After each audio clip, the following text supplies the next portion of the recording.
Good afternoon, East Texas. This is your TylerPaper.com afternoon news update for Tuesday, April 30th.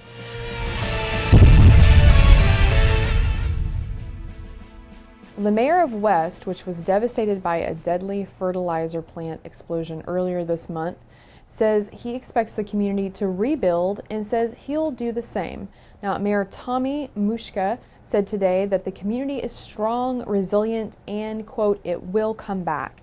Now, his hometown of about 2,700 people has received donations from across the country since the April 17th accident, and he says town officials are seeking state and federal assistance. Now, the 55-year-old mayor and insurance agent says his damaged 4-bedroom home must be demolished, but he will rebuild. Now, he, his wife, and 14-year-old daughter are currently renting a house in an undamaged part of the town in the meantime. Investigators are still working to determine what sparked that blast that leveled the West Fertilizer Company plant, which left 14 people dead and damaged dozens of structures. Well, the annual Tyler ISD Foundation event, Night of Shining Stars, is coming up tonight. The event recognizes the top 20 graduates at John Tyler and Robert E. Lee high schools. Now, during the event, students speak about a TISD teacher, coach, or other educator who has most inspired them during their educational careers.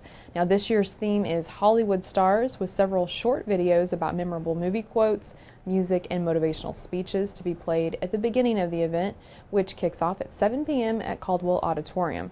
And we'll have coverage of the event in Wednesday's Tyler Morning Telegraph. And for more on a story you'll find in Thursday's Tyler Morning Telegraph, which takes a look inside the Tyler Police Department's SWAT unit and how they train, here's reporter Kenneth Dean and managing editor Brian Pearson. Hello, this is Brian Pearson, managing editor of the Tyler Morning Telegraph, and with me today is Kenneth Dean, our crime reporter. And so we're going to talk about his recent experience with undergoing SWAT training.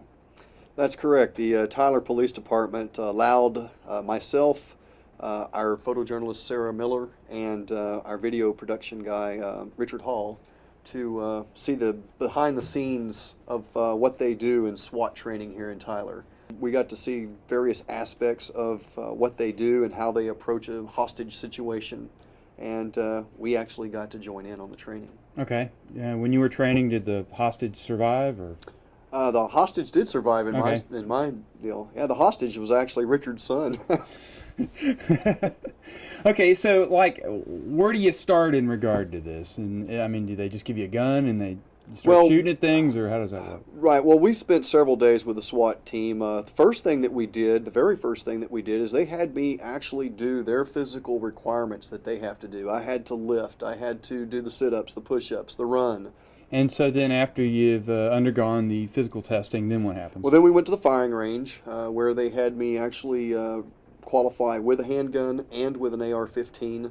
And basically their drills are, you start off at 7 feet away from your target. The target turns on you. You have to go from your holster out and take care of the target.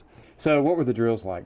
The drills were pretty interesting. We went to an undisclosed location, home here in Smith County, that they have access to, where they're able to conduct their drills. And this particular day, we were doing hostage scenario. But you walk into a room and there's like people all over the place, and there are people holding something out in their hand at you, and it may be a gun or it may be a Twinkie.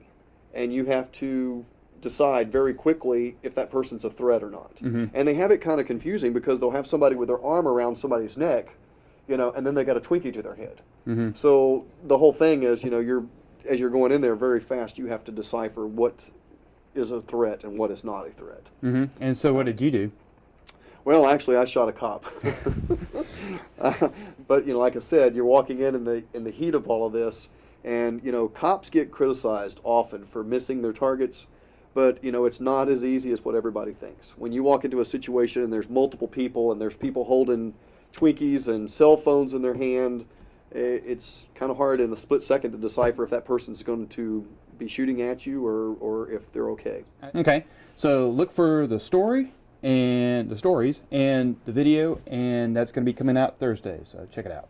And now here's a look at your weather forecast with our news partner, KYTX CBS 19.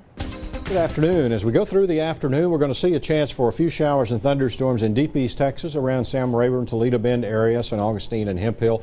And then as we go through the evening hours, that chance of rain goes away. By bedtime at 10:30, we'll be seeing our temperatures in the upper 60s to near 70 degrees.